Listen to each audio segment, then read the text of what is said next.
Ya. Pramila nuwun sewu najan kaya gedhog-gedhobyok sing sok nggusah manuk.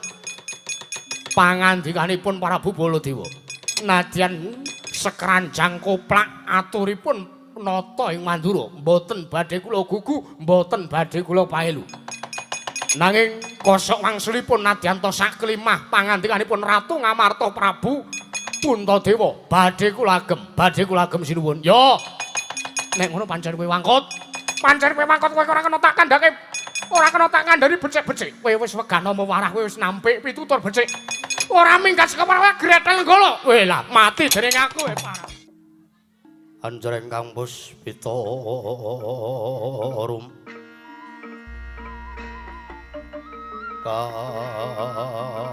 Kasilireng samirana mre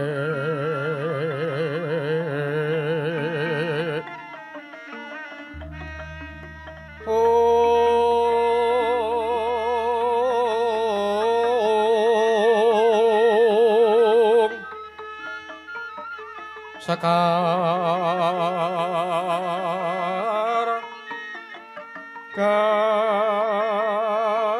kadung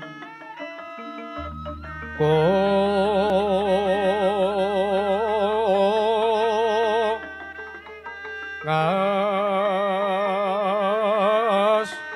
gandanya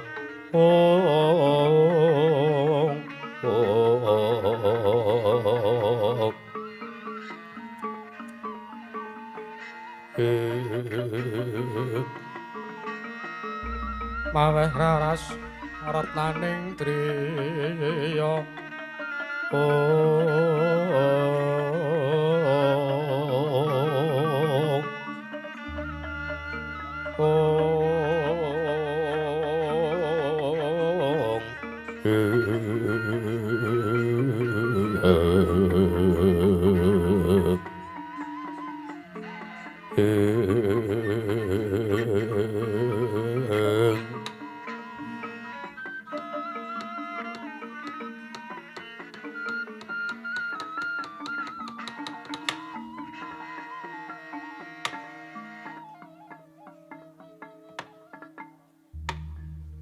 Niwang Agung muga ngayomana mring praja negari ngindra prasta sakukupanipun nun mangke Kanjeng Kaka Prabu Baladewa ing Mandura Kaka Prabu Balarama ngaturaken kasugengan pambagya harja sarawuh paduka Kanjeng Kaka Prabu Baladewa ing Mandura anggenya sampun kestu rawuh wonten praja negari Indraprasta menika Kanjeng Kaka Prabu Baladewa. Ya jagat pangestu Karwayah upara jagat Patindra Jaladewaku. Nuri Kyai keparang padu Kyai Prabu Darma Kusuma miji dhumateng wiswanipun ingkang raka ing Mandura. Arakanta ing Mandura sawanipun wonten praja negari Ngamarta anampi pisungsung pambagya harja saking paduka Kyai Prabu Darma Kusuma babar pisan Kyai sawanipun arakanta ing Mandura kinandhenan karaharjan tebih saking Rubeda cinaketna mring Karahayon miwah wilujeng pisanipun ingkang raka ing Mandura datan kantun kula ngaturaken salam taklimipun ingkang raka ing Mandura kunjuk wonten ngarsa paduka Kyai Prabu Darma Kusuma Yayaji. Inggih Kaka Prabu, anggen paduka paring pasugata tuwin salam taklim wonten ngarsanipun ingkang rayi sampun katampi. Kinarya Sundaka panglingga murda mawana kabagyaning gesangipun ingkang rayi pun Darma Kusuma. Mboten langkung mugya kaskecak lenggah paduka Kanjeng Kaka Prabu Baladewa ing Mandura. Kaka Prabu Balarama. Wah iki Yai. Sampun boten kerang pragebisanipun ingkang raka ing Mandura samangke wonten praja negari Ngamarta menika Yayi Prabu. Wah.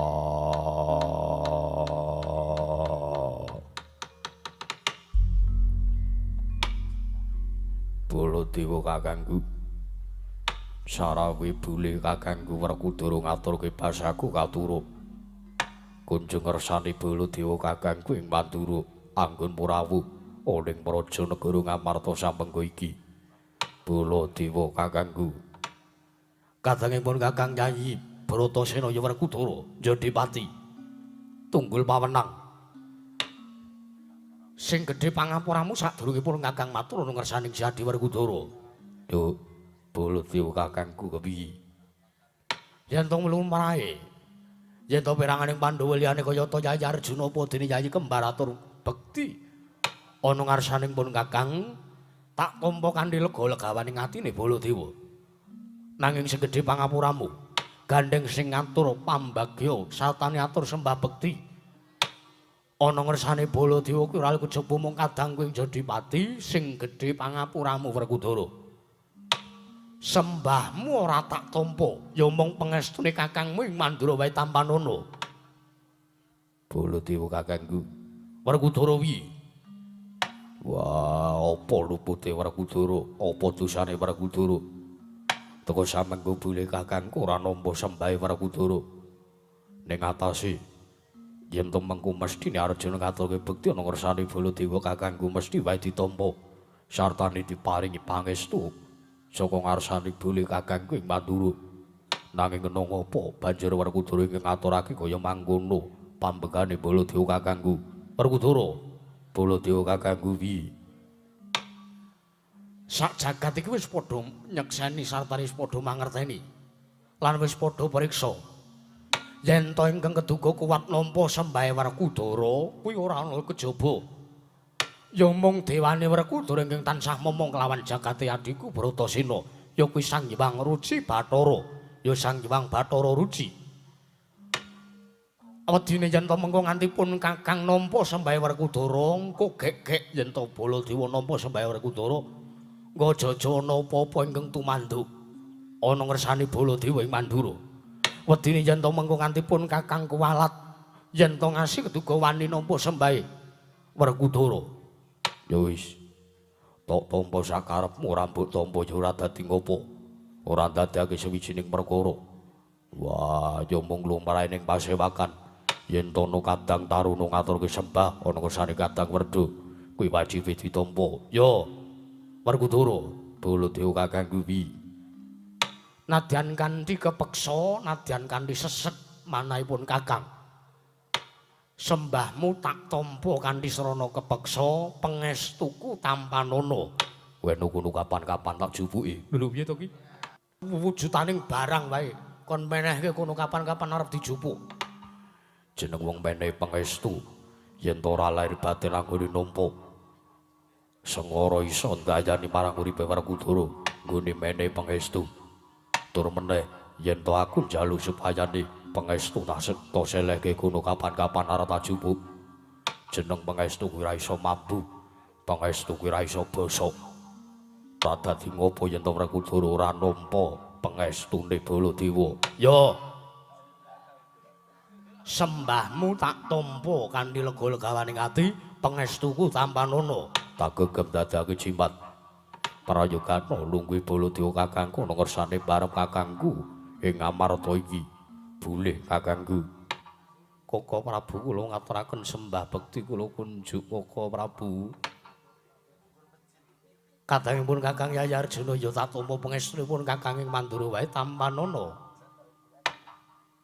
Permadi inggih sanget anggen kula pundi dados naja jimat. Mugi ndayani dhumateng kasantosanipun ingkang rayeng Madukara Koko Prabu. Ya. Koko Prabu kula ngaturaken sembah bekti kula kunjuk. Nggih Koko Prabu kula ngaturaken sembah sungkem pangabekti kula kunjuk. Kadangipun Kakang Yayi kembar sawu jajar lan bumi retawu. Pinten tangsen ya tak tampa. Ora lewat pangestunipun Kakang ing Mandura wae Tampanono Yayi.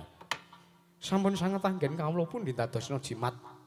Mugi kasukesana rawuh paduka Kanjeng Koko Prabu. Ya Yayi kembar. Kaya wis ora kurang prayoga pratanipun Kakang sakmengko ning Praja Negara Ngamarta. Nah kula sedewa. Nuwun mangke Kanjeng Koko Prabu. Sewu-sewu lepatipun ingkang rayipun Darma Kusuma kula nyadong dawuh. Tuwin mbok bilih kepareng wanyendu dhumateng aturipun ingkang rayi mbok bilih kula kanggep kama wantun tuwin kula kanggep lancang. Anggen sakmangke sayekti kula namung badhe andangu dumateng rawuh paduka Kanjeng Koko Prabu. Nggih nyorawuh wonten para Janagaring amarta sajak ngemu wigati. Koko Prabu saestu ingkang rayipun Darma Kusuma. Sampun sawega nampi dawuh pangandika paduka Kanjeng Koko Prabu ing Mandura. Keparenga sakmangke paringa dawuh wonten ngarsanipun ingkang rayi pun Puntadewa. Ingkang rayi sumedya nampi nganglongaken jangga tuwin ngilingaken karna mastuti sabda tama dawuh pangandika paduka Kanjeng Koko Prabu ing Mandura. Koko Prabu, Yayi Prabu kula nuwun panggih. Bobelis kintanipun ingkang raka sampun dipun maring kekaludhangan tuwin Purbawasesa.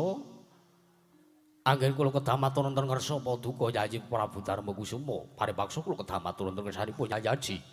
Inggih, pramila. Nyoni dipali lamugi tinibena saking Tulasari.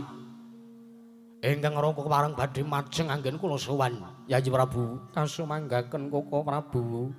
Lalaramyan ingkang driya.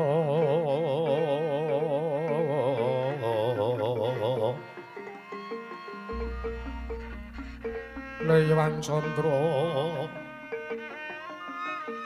katawangan sumuk ing das kato redan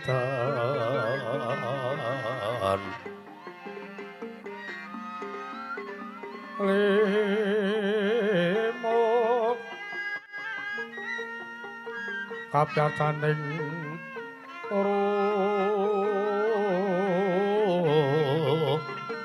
ojek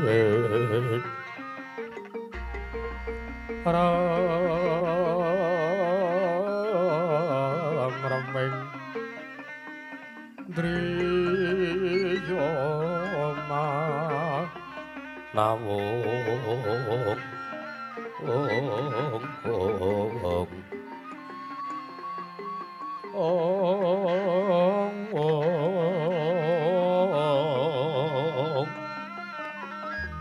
kakawung ing Hyang Wisesa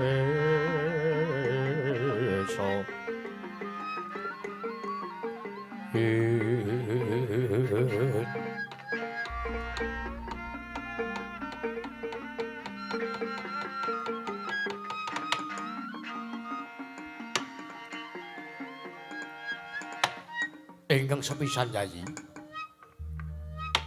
Sayekti piswanipun ingkang raka ing Mandura menika mboten mligi kula sowan wonten para Janagaring Amarta. Nanging sayekti estu anggen kula sowan wonten Indraprasta menika awit kula kambir. Parikedah manah kula nggadahi raosiga lan merkewuh. Menawi kula mboten matur wonten ngarsanipun kadang-kadang kula para Pandhawa. Pramila ing sakmangke wonten kathah aturipun ingkang raka ing Mandura ingkang sekintenipun damel coaning penggalih paduka Yayi Aji. Sewu-sewu kalpatan kula diagung pangaksami Yayi. Inggih Koko Prabu mboten dadosaken setunggiling perkawis punapa. Pramila kasumanggakna rawuh paduka kula aturi paring dawuh Koko Prabu. Yayi. Yayi, kula wonten timbalan. Sayekti pisuhan kula menika bipar sowan wonten para Janagaring Dwarawati ing mengangkah kula arsa sowan wonten ngasanipun kadang kula ing Dwaraka. Inggih menika pun Yayi Prabu Sri Bathara Kresna. Nanging kucewaning manahipun ingkang raka ing Mandura tuwin bingung-bingeng. Penggalipun ingkang raka ing Mandura lumantar aturipun Nayaka Praja ingkang mapan wonten para Janagaring Dwarawati nalika semanten ngandhakaken bilih Yayi Prabu Sri Bathara Kresna linggar saking para Janagaring Dwarawati. Yayi Prabu Sri Bathara Kresna sampun wonten tigang candra linggar pinuncat nilar dhumateng wajiban kaprajan Nagaring Dwaraka. Kamangka mboten wonten babaning ingkang mengandha kang sumindhe banon kang tinumpuk. Sedaya para kawula sampun sami pados sarat-sarana kinarya kunduring tuwin timbuling Yayi Prabu Sri Bathara Kresna. Wonten sak mangke ugi gagar wigar tatanan karya. Malah sak mangke ingkang Raka ing Mandura ugi sampun cumandha. Pantaranipun tigang dinten tigang ari kula mapan wonten Praja Negaring Dwarawati. Anggen kula mapan wonten Praja Negaring Dwarawati mriku mboten namung kendelke wala, mboten namung mendelke mawon. Nanging anggen kula mapan wonten Praja Negaring Dwaraka menika kula ugi ngupadi sarat-sarana. Kula ugi sampun ngrawakaken Brahmana winasih 1000 sugata miyang para nimpuna. Kinarya ngupadi wonten pundi dunungipun Yayi Prabu Sri Bathara Kresna wondene sak mangke ugi gagar wigar datanantuk karya. Pramila sangka cibek bebek manahipun ingkang Raka ing Mandura Yayi. Wondene kula kedah sowan wonten Praja Negaring Amarta, kula kedah sowan wonten ngersanipun kadang-kadang kula pun para Pandhawa. Awit menapa? Menawi kula mboten ngaturaken babagan perkawis mendranipun Yayi Prabu Sri Bathara Kresna, kula kinten badhe damel srana ajripun para Pandhawa. Awit nuwun sewu. Jagat mriku sampun sami nekseni bilih Pandhawa kaliyan para Pandhawa menika ngibarat kreta jalan sakusire. Para Pandhawa menika ngibarate kreta kaliyan wujudipun turangga Yayi Prabu Ndrawati inggih minangka kusiripun. Pramila nuwun sewu. Saben obah, sak pecak, tindak sak laku padha Yayi Prabu Darmakusuma para Pandhawa menika duwi tansah tetarusan wonten ngersanipun kadang kula ing Dwaraka. Pramila Yayi, bab perkawis menika kula sumanggaken patuhu Yayi Prabu Darmakusuma anggenipun badhe ngupadi wonten pundi dunungipun kadang kula ing Dwarawati pun Yayi Prabu Sri Bathara Kresna. Haji ya jagat pangestu ngara wayahku Bathara jagat. Koko Prabu sewu-sewu kalepatanipun ingkang rayipun Darmakusuma tadah wadana. Iya Yayi. Kepareng pangandika menapa? Mboten kateges kula menika badhe lirewa ing kewajiban nanging kula nuwun sewu. Bab perkawis uncatipun Koko Prabu Sri Bathara Kresna kula kinten sak mangke paduka Kanjeng Koko Prabu piyambak ingkang saged manggihaken wonten pundi dunungipun Koko Prabu ing Dwaraka. Karana kula nuwun sewu ingkang dados kadang werda paduka menika mboten sanes kejawi namung Koko Prabu ing Mandura. Koko Prabu Ndrawati menika ingkang minangka kadang taruna saking paduka Kanjeng Koko Prabu ing Mandura. Pramila sakmangke sedaya menika dados tanggel jawabipun paduka Kanjeng Koko Prabu Baladewa. Koko Prabu Baladewa kakangku. Werkudara wi. Mangko dhisik yen to kowe masrahke babagan Murjane Kresna kakangku Ndrawati.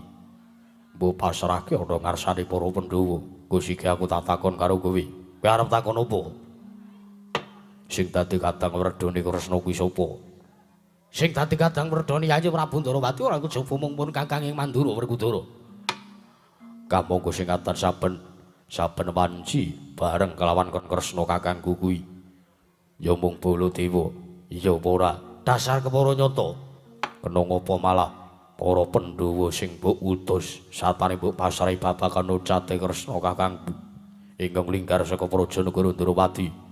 Sabab pun kakang mangerteni yen to Pandhawa kuwi luwih cedhak sartane Pandhawa langkung caket kelawan Yayi Prabu Kresna.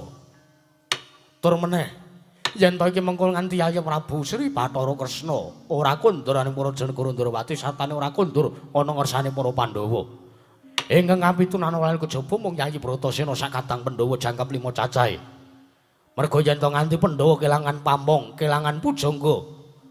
Kahanan ning Praja Negara Ngamarta iki mengko tak kira ora bakal bisa rahayu sartane ora bakal bisa tentrem yen to Pandhawa ora tinunggun nata Ndrawati. Gusti. Sing dadi ratu ning negara Ngamarta kuwi Puntadewa apa Kresna? Teka Baladewa ngendika sing kaya ngono. Sing dadi nalindra ning Praja Negara Ngamarta ora kejaba ya mung Yayi Prabu Puntadewa kadang ing Ngamarta. Nanging kena ngapa? Baladewa omong yen to ngasih Kresna ora bali ning Praja Negara Ndrawati, kanan Praja Negara Ngamarta ora bakal iso tentrem. Wah, aturmu ingkang kaya mangkono mau padha karo Baladewa kakang wis ngempukke watu ngatoske banyu. Padha karone Baladewa kakangku kuwi ngias sartane ngepal ngembe kelawan panguwasane barep kakangku. Tur meneh yen to pancen Kresna kakangku oncat saka Prajanegara Drawati, kowe pancen kudune wis dadi tanggung jawab Nayaka luwih-luwih kadang perdo kaya to Baladewa kakangku ngupati ana ngendi dununge Kresna kakangku. Pun kakang wis golek yen ngendi papan dununge pernae, pun kakang ora nemokake sartane ora iso manggi. Yayi Prabu Kresna mapan ana ngendi? Banjur yen to samengko Pandhawa dipasrahi supaya ning upati ana ngendi durunge Kresna kakangku, apa mbok kira bakal iso rampung perkarane? Werkudara, Baladewa kakangku. Saiki pun kakang tak takon. Piye? Pandhawa kuwi ngibarat kreta sak jarane, Kresna kuwi ngibarat kusire, ya apa ora? Yo. Yen to ngasi kusir utawa kreta sartane jaran ditinggal marang kusire, apa kira-kira rambutuke marang kusire? Yo, pancen bener. Kreta kelawan jaran ora bakal iso mlaku yen to tanpa ning kendhaleni ya kuwi kusire. Nanging apa ana jamak lumrahe. Kusire sing minggat, kusire sing lunga, kreta jarane golek ya apa pantes. Sartane apa kanan kaya mangkono kuwi lumrah. Yen to pancen kusire ora iso ditemokake, ya kuwi Kresna kakangku ora iso bali ning Prajanegara Ngamarta ngendhaleni marang para Pandhawa. Wah, ngibarat kreta jaran wong boyo golek kusir liyane ora sadadak golek Kresna. Lho nanging yen pancen bener aturmu Werkudara. Yo. Ya pancen bener. Ora ana jamak lumrahe yen to kusire lunga banjur kreta jarane golek ya ana ngendi dununge kusire. Walah dalah. Walah, ndek adi kok intelektual kaya kowe Werkudara. Walah. Jelah. Yo. Nanging tak rasa pancen para Pandhawa ora bakal iso semulur lakune yen to tanpa ana pengendhalene Yayi Prabu Ndrawati. Aku tak takon, piye? Tembung kreta jaran sak kusire kuwi ramung pak saumpama. Kuwi ramung sawijining ibarate Pandhawa kuwi kreta sak jarane, Kresna kuwi kusire. Nanging Pandhawa kuwi dudu kreta, Pandhawa kuwi dudu jaran. Nanging Pandhawa kuwi menungsa, Pandhawa kuwi satriya. Mula aja mbok padhake jaran, aja mbok padhake kreta. Wah, yen to pun Pandhawa butuhake kusir, tak kira ora sanggup pati Kresna kakangku luwung baya golek kusir liyane wae. Yo, Werkudara wajan. Omongan karo kowe iki ora enteke kaya omongan karo dagelan. Yo. Tak kira babakan murcane Yayi Prabu Ndrawati iso dipenggalih karo mlaku. Baladewa kakangku, piye? Yen to pancen kowe arep masrahke Pandhawa, gagasan, gelaran, gulungan, pikiran luwih dhisik, aja nganti mengko ketun tembe burine. Mergo kanan kaya mangkene iki. Anggone Kresna kakangku oncat ninggal kelawan para Pandhawa, tak kira Pandhawa ora bakal ana perkara apa-apa ingkang samangku kudu nemahi marang Praja Negara Ngamarta. Baladewa kakangku. Ngajeng Sitigung Sititanaya. Majeng datan posusila.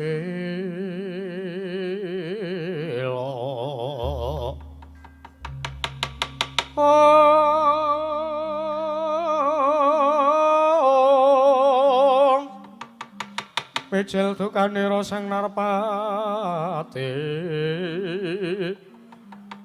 ponang korot kanan rewe kumriwes bocah ing rawis yen sinapeta marang sagedheng murad dadi dahana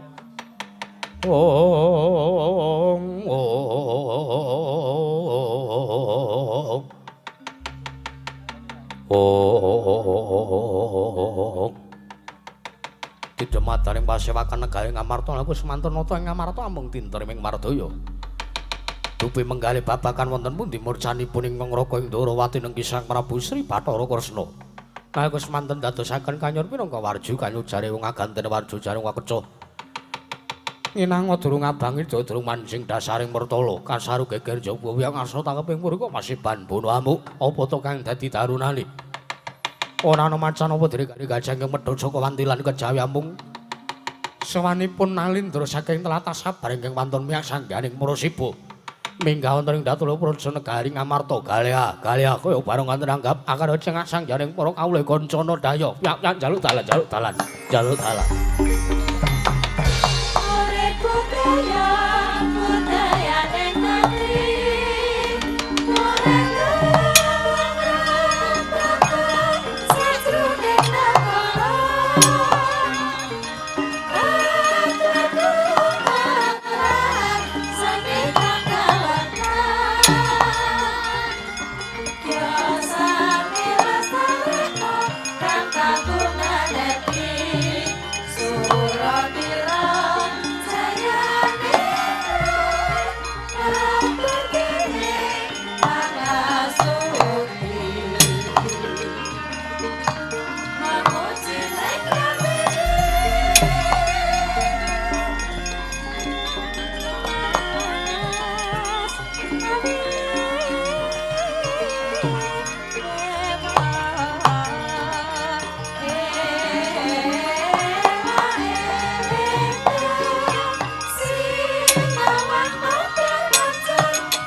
Aduh.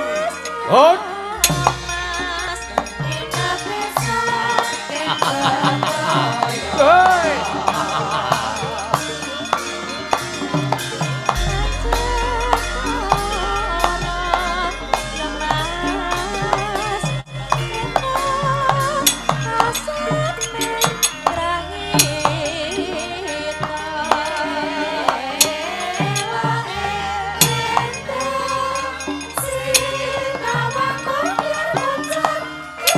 Hei.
Sinawati jagat kinari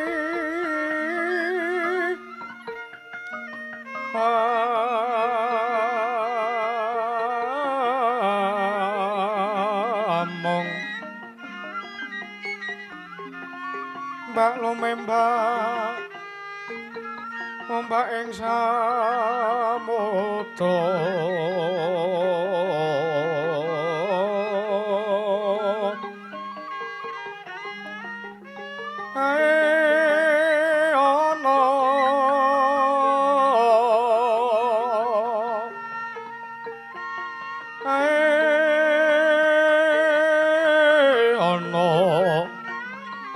Bale lumut amra kanggeng awita dedenjeng-denjengan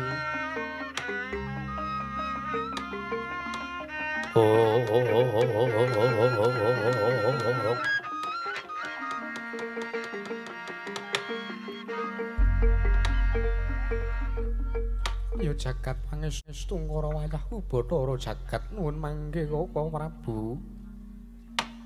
Dereng ngantos purna anggen kula nampi sabda tama dawuh pangandika Paduka Kanjeng Koko Prabu Baladewa. Anggen kula nampi pamrayogi saking Paduka Kanjeng Koko Prabu ing Mandura. Teka sak mangke kapireng alaipun sangjapara kawula tasih bilih wonten dayah utawi tamu ingkang sowan rawuh wonten Paraja Negari Ngamarta Koko Prabu. Mboten mangling mriku ingkang minggah wonten ing Datulaya menawi dipun titik saking busananipun menika nalindra saking tlatah Sabrang Koko Prabu. Walatala. Yayi. Nuwun mangke. Ingkang Raka ugi mangertosi tuwun kula ugi murupi praptanipun Nalindra menika menawi katitik saking busananipun ingkang mompyor. Wah. Nganggo gelang rantai ngiwa nengen. Jam tangan ngiwa nengen. Sikile nganggo rantai ngiwa nengen. Kalunge nganti ngrompyong. Iki menungsa jane apa kirik iki. Walah dalah. Nanging ewa semanten pun sewu Yayi. Kula aturi handang dhumateng sowanipun Nalindra menika. Menawi wontenipun Nalindra anggenipun wonten Praja Negari Ngamarta menika badhe nentremaken kawontenan Praja Negari Ngamarta. Paduka Yayi Prabu Darmakusuma kedah nglanggahi bawa laksana minangka Nalindra. Nanging nuwun sewu. Menawi praptanipun Nalindra menika namung badhe mbubutek banyu bening kawontenan Praja Negari Ngamarta. Paduka Yayi Prabu sampun ngantos cawe-cawe. Kula piyambake badhe jangkah dhumateng Nalindra menika. Inggih Koko Prabu ngaturaken panuwun. Mugi kasekecakna lenggah Paduka. Sampun boten Kang Payogi Yayi. Nuwun mangke Kisana. Sampun kinten kula tumambuyekti saweg sepisan menika kula wanu. Jengandika menika Nalindra saking pundi sinten jejulukipun Kisana? Nuwun mangke Kisana, sampun ngantos kinten kula tumambuyekti saweg sepisan menika. Anggen kula wanuh. Jengandika menika Nalindra saking pundi sinten jejulukipun Kisana? Kisana Paduka Nalindra saking pundi Kisana? Koko Prabu, kula wonten dawuh Yayi. Nyuwun pangapunten sajak Nalindra menika mboten midhanget anggen kula. Andangu dhumateng praptanipun.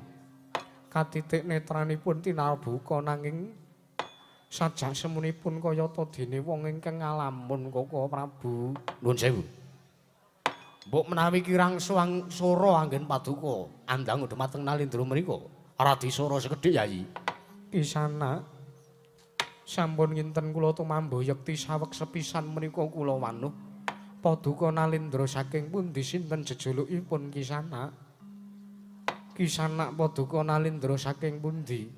Koko Prabu kados pundi? Langkung sura Yayi. Sampun nginten kula tumambuyekti saweg sepisan menika kula wanuh. Paduka Nalindra saking pundi sinten jejulukipun Kisana?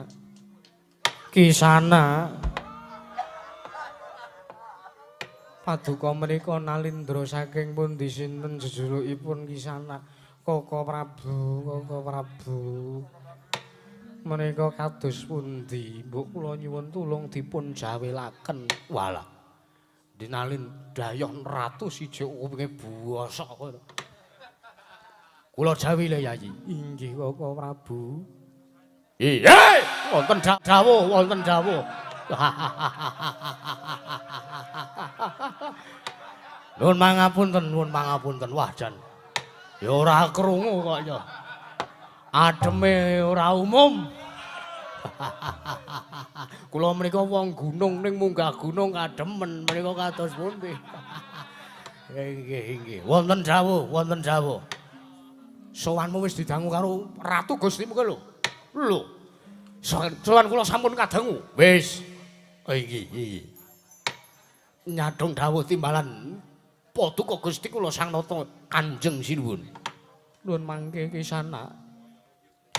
Sampun nginten kula tumambah yekti saweg sepisan menika kula wanuh. Paduka Nalindra saking pundi sinten jejulukipun Kisana? Walah inggih, inggih. Inggih. Matur sembah nuwun.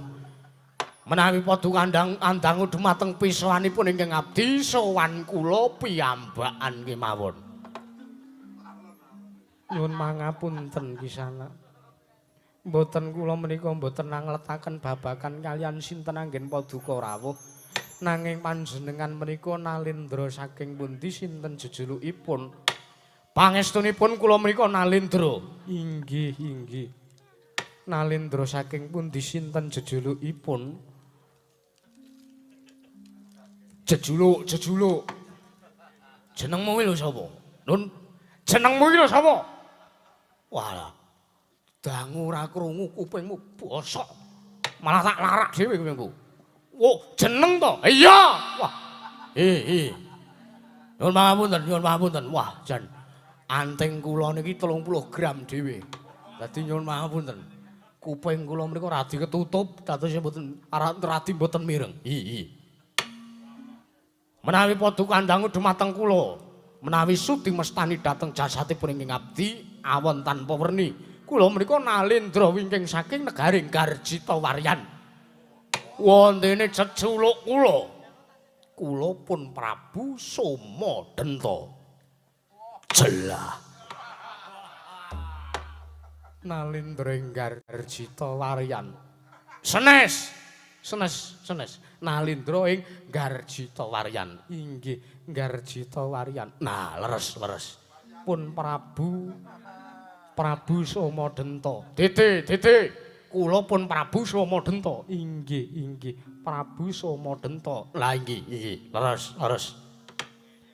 Nun mangke sinuwun. Wilujeng rawuhipun. Pripun? Kepareng wilujeng rawuhipun wonten Paraja Negari ing Amarta.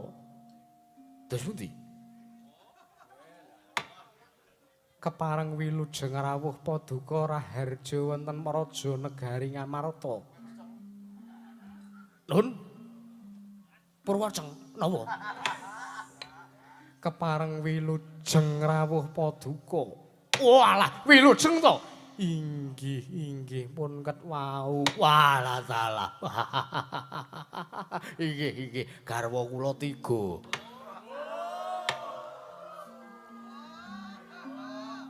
Koko Prabu menika kados pundi? Pun Kanjeng mirak modar dhewe. Anggepe apa? Didangu ora krungu kupinge. Wilujeng rawuhipun sinuwun. Pangestu dalem Paduka Kanjeng Sinuwun kepareng wilujeng sowan kula. Kepareng kula ngaturaken sembah bekti kula kunjuk sandhap Paduka Gusti kula Sang Nata Sinuwun ing Amarta. Inggih. Lajeng nuwun sewu ambok bilih kanggep kama wantun. Rawuh Paduka sajak semunipun nggembel wigati wonten wigatos punapa sinuwun. Kepareng matur sowan kula wilujeng. Inggih wigatosipun punapa? Kupinge iki. No, yo. Wah. Lorone ora jamak. Kowe iki ditakoni wigatimu apa? Malah dhewe malah slamet. Rumangsane apa? Kowe tak ciak dhewe lho kowe engko. Iki. Mbok kula aturi sabar to sinuwun, wong sabar menika lataripun jembar. Yo, ora gumun, ora gagas. Kowe ditakoni wigatimu apa kek matura. Iki. Kepareng matur ingkang sepisan sowan kula ngaturaken sembah sungkem. Pangabekti kula kunjuk wonten ing ngarsa Paduka Gusti kula Sang Nata. Mbok bilih nuwun sewu menawi mboten lepat menika sinuwun Prabu Sri Bathara Kresna. Nuwun pangapunten Paduka menika sowan wonten Praja Negari Ngamarta sanes wonten Praja Negaring Dwarawati. Dalem sanes Prabu Sri Bathara Kresna nanging kula pun Prabu Puntadewa. Lah nggih Prabu Puntadewa sanes kala wau Paduka paring dawuh kula menika pun Prabu Sri Bathara Kresna. Lho, mboten kok. Kula matur nek Paduka menika sinuwun Prabu Puntadewa. Mbuh.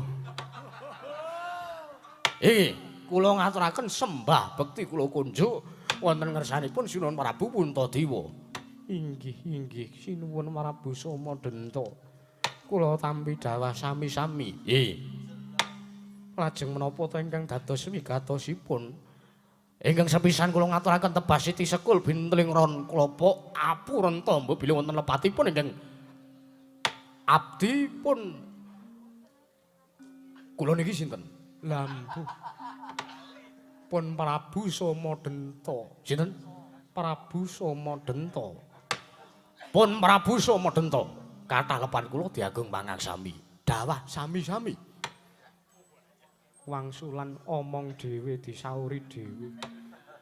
Dasare ratu ngeyel.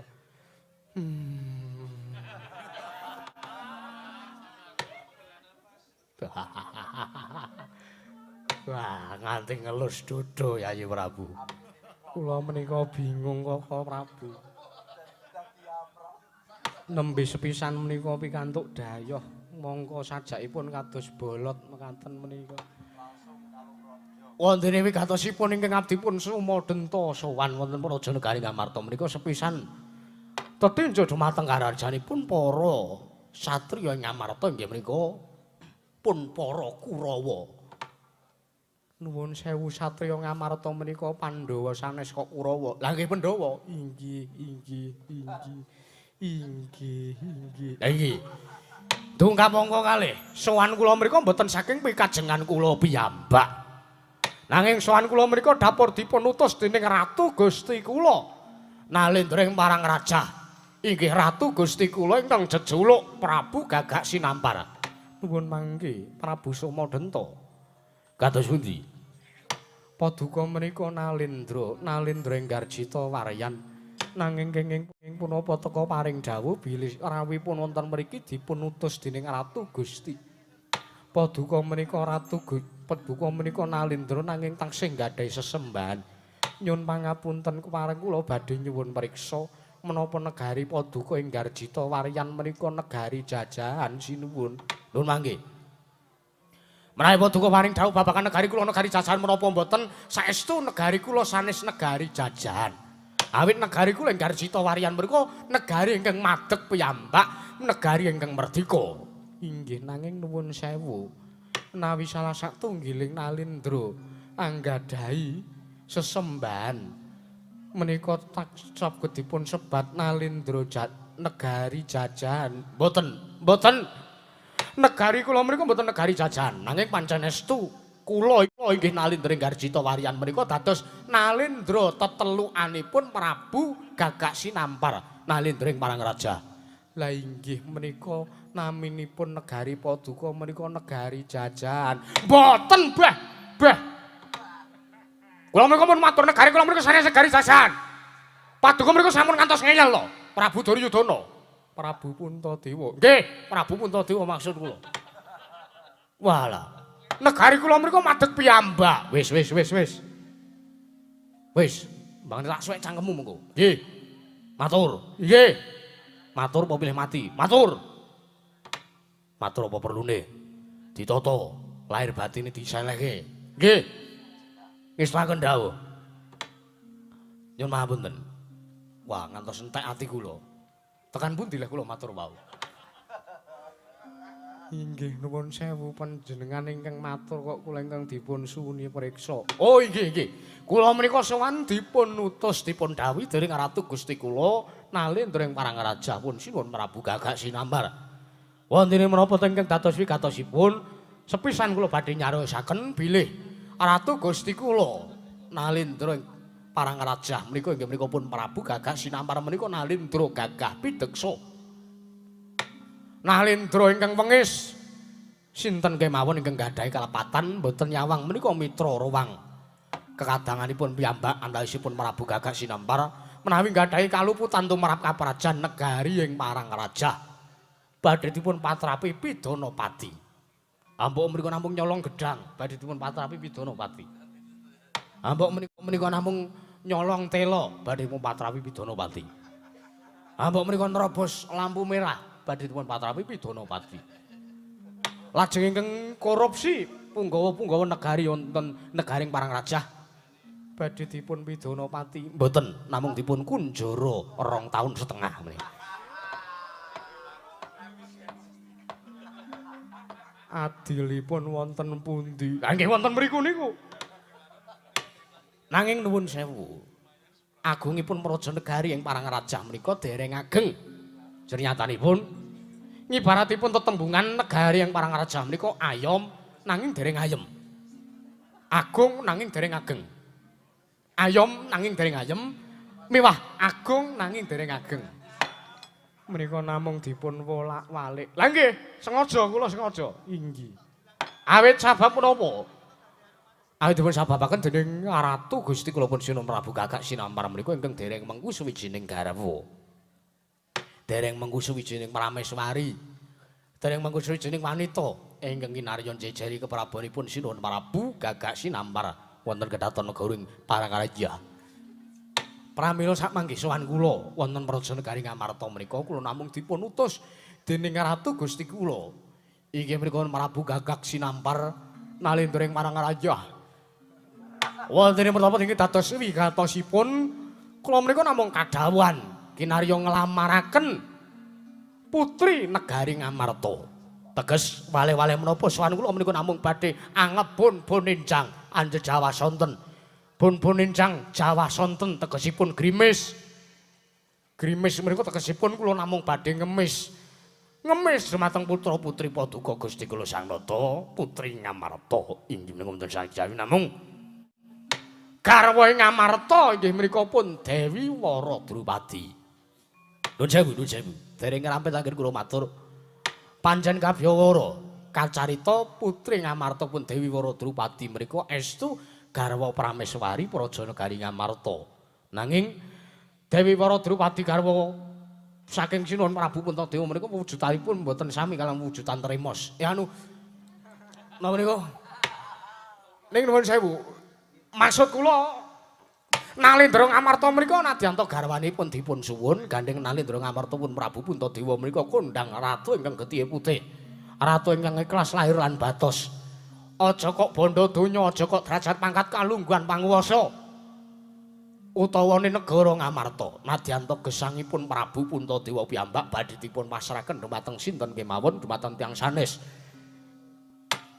Kanthi syarat sarana damel sarana katentreman lan kabagyaning tiyang sanes ingkang nampi triman saking Sinuwun Prabu Puntadewa menika wau. Pramila aja meneh kok bojo. Nadyan uripe bakal dipasrahake. Pramila sowan kula namung kinarya lidah sinambung saking Ratu Gusti kula pun Prabu Gagak Sinambar. Sowan kula badhe anglamar dumateng garwa Paduka. Saestu menika padhang arep padhang mburi. Tinimbang mengki dados regecekan, tinimbang mengki dados pangudarasa dados rasanan para Pandhawa, kula tak bloko bilih kula badhe nglamar garwa Paduka njeng sinuwun. Menawi dipun maringaken kula ngaturaken panuwun ingkang kathah. Nanging menawi mboten dipun parengaken kula nyuwun mangapunten. Menapa Paduka Sinuwun Prabu Darmakusuma sampun siaga angadepi wadyabala saking negaring Parangaraja ingkang samangke duka badhe ngebiyuki bathang sayuta dumateng praja negari ing Ngamarta menawi Paduka mboten sagah maringaken tuwin boten kestu maringaken ingkang garwa inggih menika pun Dewi Wara Drupadi. Kula aturi jaga jagang sing jero. Kula aturi damel beteng ingkang kandel. Kula aturi amatah senopati ingkang nggadahi tenaga linuwih. Kula aturi amatah senopati ingkang Birawa. Kula aturi matah senopati ngeduga saged ngimbangi kridanipun Wadyabala negari ing Parangraja. Sumangga. Caca montap lerek inentap tuko yayasinepe. Netra kocak ngondaran dindir.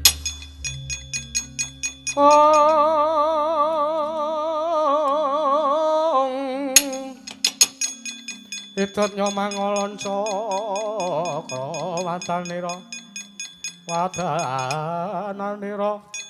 ambaranang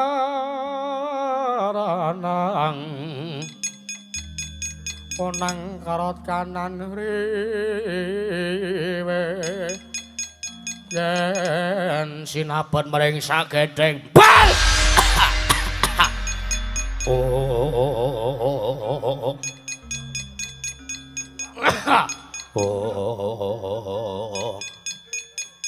manus maring jajalanan sekretaning bawana iblis lanat menungso ora tatanan. Sumadenta nuwun mangke ingkang jumeneng wonten ngajenganipun ingkang abdi Garjita Waryanipun Prabu Somadenta. Paduka sinten sinuwun?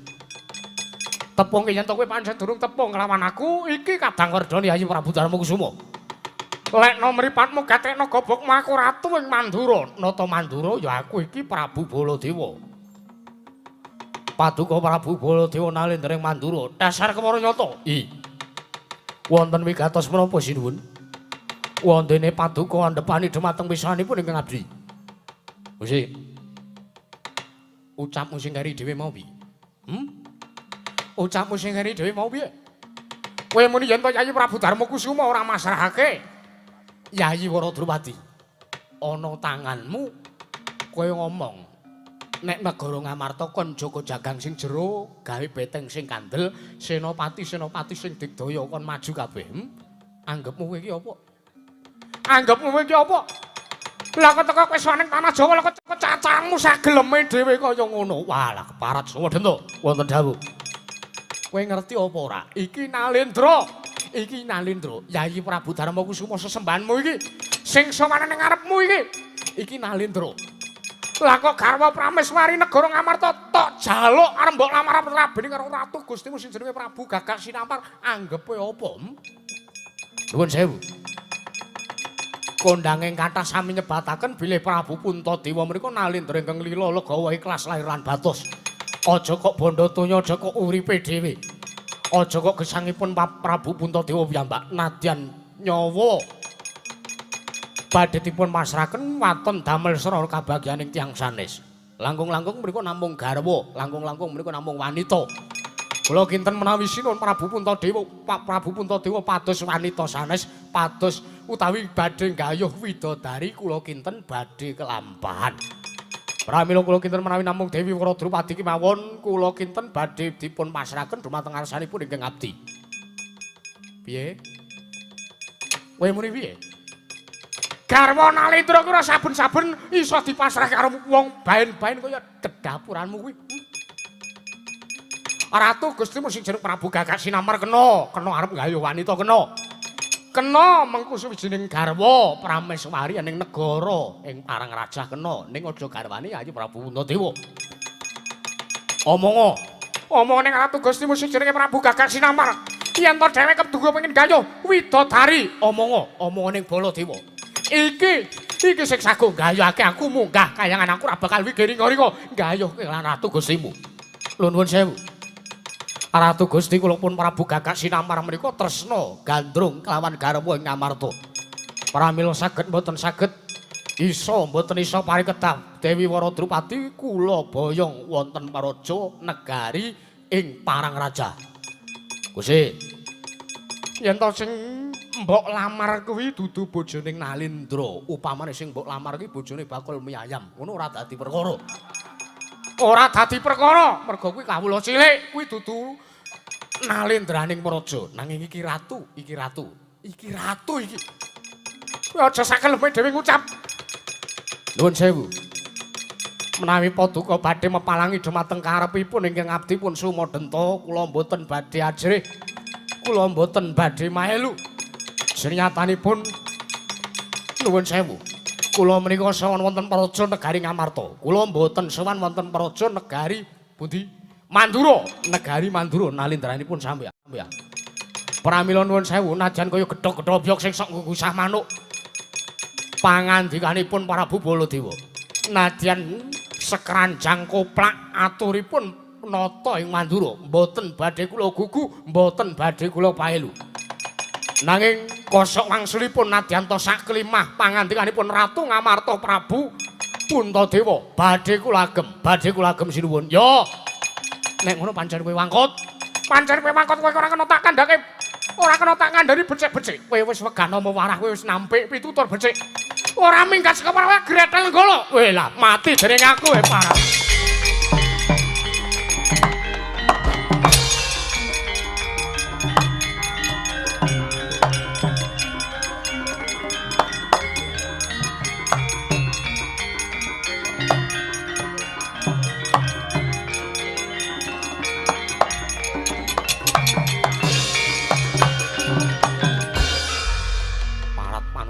Jalanan sekertaning bauna iblis lan. Nuwun sewu Yayi Prabu Darma Kusuma sampun ngantos tumut dhumateng perkawis menika Yayi. Nuwun mangke Koko Prabu. Kula badhe matur kaliyan paduka. Kados pundi? Nuwun sewu. Menapa Prabu Sumadenta kala wau sampun nampi aturipun ingkang rayipun Darma Kusuma? Dereng. Paduka Yayi Prabu Darma Kusuma dereng paring pangandikan dhumateng Nalindra menika kula wau. Nanging nuwun sewu. Saderengipun kula badhe nyuwun priksa. Kados pundi? Ingkang dados Nalindra wonten praja negari Indraprasta menika kula menapa panjenengan? Udarwi. Kula aturi wangsulan. Ingkang dados Nalindra wonten praja negari Ngamarta menika Puntadewa menapa Baladewa? Lho lha nggih cetha Yayi Prabu Puntadewa lha ngaten nggih. Nggih to? Nggih to? Nggih to? Nanging nuwun sewu. Menawi ingkang dados Nalindra menika kula, Nalindra nampi dayoh, kula ingkang kedayowan. Dayohipun inggih menika pun Prabu Sumadenta, Nalindra Enggarjita Waryan. Leres ngaten to? Inggih, leres. Paduka menika dados Nalindra ingkang kedayowan pun Prabu Sumadenta. Lajeng kados pundi Yayi? Ingkang gadhahi Purbawasesa nundung kelawan dayoh menika prayogi lan pantesipun Nalindra utawi nayakaning praja negari Ngamarta. Lah menika cetha ingkang gadhahi Purbawasesa menika Nalindraning praja. Lah kula tak nyuwun priksa. Ingkang nundung Prabu Sumadenta menika kula wau Puntadewa menapa Koko Prabu ing Mandura. Lah kula Yayi. Menawi mekaten kula tak nyuwun priksa. Gandeng Prabu Sumadenta menika dayoh. Kula tak nyuwun priksa paduka rawuh wonten praja negari Ngamarta menika jejeripun menapa? Wangsulan. Iya ya. Jejeripun paduka menika menapa? Nuwun sewu jejer kula dayoh Yayi. Nuwun sewu menapa pantes menawi dipun raosaken, menapa sae menawi dipun dulu. Ning atase dayoh kok ngundurke dayoh menika menapa trep. Nuwun sewu. Werkudara kowe ora ngentahi rembuku lho. Ora. Rembukan ya rembukana dhewe. Nuwun sewu. Sekawit kula sampun matur bilih menawi praptanipun Prabu Sumadenta menika badhe damel tentrem madyaning praja negari Ngamarta, paduka Yayi Prabu Darma Kusuma kedah nglenggahi bawa leksana minangka Nalindra wonten praja negari Ngamarta. Inggih. Niku sampun sepakat. Inggih. Nanging menawi Prabu Somadenta menika praptanipun wonten Praja Negari Ngamarta namung badhe mbuthek banyu bening kawontenan Praja Negari Ngamarta. Paduka sampun ngantos cawe-cawe kula ingkang badhe temandang. Lah kamangka nuwun sewu. Prabu Somadenta menika sak mangke badhe nglamar garwa Paduka piyambak inggih menika pun Yayi Ratu Wara Drupadi. Nuwun sewu. Wonten mriki menika kula ingkang boten narimaken Baladewa ingkang ora trima. Ana bojone wong kok arep dijaluk, ana bojone wong liya kok arep dilamar, arep dirabi karo wong liya. Mongko isih winengku garwa. Menika kula ingkang boten mathuk, menika ingkang dados jalaran. Kula nundung dhumateng pun Prabu Somadenta menika kula wau. Inggih, saderengipun kula lerek ing Rembag dumugi wonten semanten. Kula namung badhe ngambali atur kula ingkang dados nalindra wonten Praja Negari Ngamarta kula menapa paduka panjenengan lajeng ingkang gadhahi purba wasesa nundung dhumateng dayoh kula menapa panjenengan ugi paduka menika jejeripun dayoh menapa nayakaning praja menapa nalindra Wonten Praja Negari Mandura. lajeng paduka rawuh wonten negari Ngamarta jejeripun dayoh. Lajeng Prabu Somadenta menika kula nuwun sewu. Praptanipun wonten Praja Negari Ngamarta badhe nglamar dhateng Yayi Ratu Wara Drupadi. Nggih, leres. Nuwun sewu. Ingkang dados garwanipun Yayi Ratu Wara Drupadi menika Puntadewa menapa Kaka Prabu Baladewa. Sinten? Ayo cetha kono to ya. Puntadewa menapa Baladewa? Ingkang dados garwanipun Yayi Ratu Wara Drupadi menika pun Yayi Prabu Puntadewa. Ingkang gadhahi purba wasesa lan wewenang masrahaken utawi mboten Wara Drupadi dhumateng pun Prabu Somadenta. Kula menapa tiyang sanes? Panjenengan. Lah nuwun sewu. Kula dereng matur kok panjenengan nuwun sewu sampun lanyo nundung dhumateng nalindra menika. Werkudara piye? Mbuh. Wah, rembugmu karo Puntadewa iki kepiye? Iya. Lajeng parengipun nuwun sewu. Ingkang Raka badhe nyuwun pamit. Nyuwun pamit dhateng pundi? Pasewakan dereng kula bibaraken kok paduka sampun badhe jengkel. Duh piye iki? Werkudara kuwi mbok ya omong aja ming meneng wae. Barep kakangku. Werkudara piye?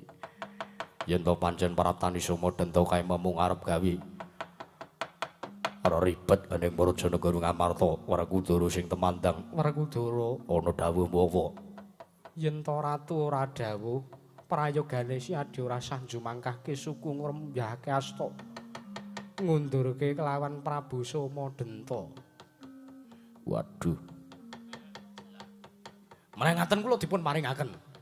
Kula dipun paringi purba asisa ngunduraken dhumateng Prabu Somadenta. Awit nuwun sewu menika sakmangke kula kinten badhe damel rusuh kanan Praja Negari Ngamarta. Lah menawi paduka Kanjeng Kaka Prabu ingkang tinemunipun sepuh menawi nyuwun purba wasesa dipun maringi purba wasesa ngunduraken pun Prabu Somadenta menapa mboten Kepareng. cetha mboten. Piye iki Werkudara? Mbuh. Werkudara Ana dawuh apa? Si Adi aja milara kelawan Prabu Somadenta ya Yayi. Ora. Wah, aku duweni rasa kamanungsan. Iya. Mengko pun Kakang ingkang bakal masrahake Yayi Wara Drupadi ana ngarsane Prabu Somadenta. Yo, Si Adi sarujuk sarujuk. tenan lho, Tenan. ora ngapusi. Ora. Yen ngapusi teges tetel kasatriyaning Yayi Werkudara. Yo, Sumpah. aku sumpah. Wah. Yen to ngasih mengko Werkudara nglanggar sumpahku, teges ora dawa sumurku. Iya, aja milara tenan lho Werkudara. Yo, aku wis sumpah. Arjuna Kula wonten paring dawuh.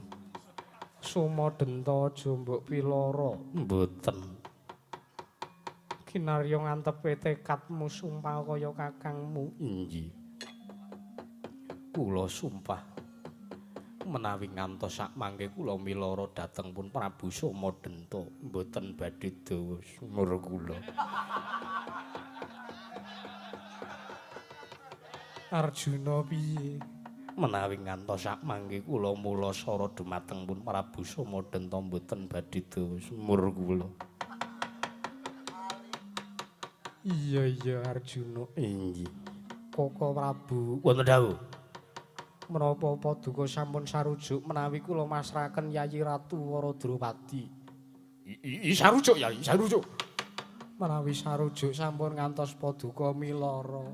Ampun Ki. Ampun dipilara nggih. Nyuwun tulung, banget nyuwun tulung. Inggih, Yayi. Menawi sumpah prasetyanipun ingkang Raka ing Mandura, menawi kula ngantos milara dumateng pun Prabu Somadenta. Kula pesnaken mboten badhe dawa sumuripun. Ingkang abdi pun Baladewa. Mboten badhe dawa menapanipun. Sumuripun. Estu lho kok Prabu. Nggih, mboten badhe dawa sumuripun ingkang Raka ing Mandura. Inggih, menawi katen ngaturaken panduwun. Inggih. Api. Ayo prayogane engko bubar pasewakan Somadenta goleki ning endi lendele. Yo, wis ketemu, kecek ndase. Alon-alon aja nganti krungu kae. Werkudara, Iki kowe guneman apa? ngrembug kaparajan negara Ngamarta. Menika kala mau ngrembug Werkudara badhe nyaur utang dhateng kula. Ngaten. Dhateng Werkudara menika tasih gadhahi utang 3 dosa 1000 kaliyan ingkang Raka ing Mandura. Estu lho. Iya. Werkudara aku krungu rembugmu lho Dimas. Estu menika mboten ngrembak napa-napa. Menika namung ngrembak utangipun Werkudara kaliyan pun Baladewa. Baladewa menika dipun genahke utange kaliyan pun Werkudara menika. Ya ora. Iya. Menawi ngaten ngaturaken panuwun. Yayi kembar, kula wonten dawuh kok Prabu. Aku kok rada-rada cubriya kelawan Koko Prabu Mandura apa dene kadangmu Werkudara. Yen to nganti mengko Siadi nyumurupi Werkudara apa dene Koko Prabu Baladewa milara kelawan ratu kae mau maturana ngersaning pun Kakang Yayi. Inggih ngestaken dawuh. Apa? Ana sing laporan ning pengarepe tutuki wae ndase. Yo, aja kuwatir. Bayi-bayi apa wani karo wong gerang. Malah mekaten gandeng kula kinten sampun cekapi rembaging pasewakan. Nggih menika pun jam 11 mun wancine limbukan. Koko Prabu, Kula wonten dawuh. saestu kula borong babagan kawontenan menika. Sampun ngantos wonten regejekan wonten Praja Negari Ngamarta lan sampun ngantos milara dumateng pun Prabu Somadenta. Iya. Sumpah. Iya, kula sumpah. Menawi ngantos kula milara kula mateni dumateng Prabu Somadenta mboten badhe dados miripun ingkang Raka ing Mandura. Inggih. Yen mangkono nakula sadewa, kula Koko Prabu, bubana kang padha sibuk pun Kakang Kundrum kedaton. Nek ngestaken dawuh kepareng nyuwun pamit madal pasilan. Lah iki bubar tenan kok. Yo. Iya sing ati-ati kembar kaya wis ora ana dawuh maneh. Nakula sadewa ya pinten tangsen. Purnagati ning Mananggilan. Arya Sang Rata Kundura ngedaton jlug saking dampar jono kinawin gambaran gading kadharaken sangyaring peromban Jedi Jaka Paloro-loro. Manggung tanggung Jaka Paloro ingkang samya ngambil pacaring Prabon. Kawistara tindanyo Sang Sri Narana Tlamun Cinandra Yayah Jawata kairing Widodara Widodari.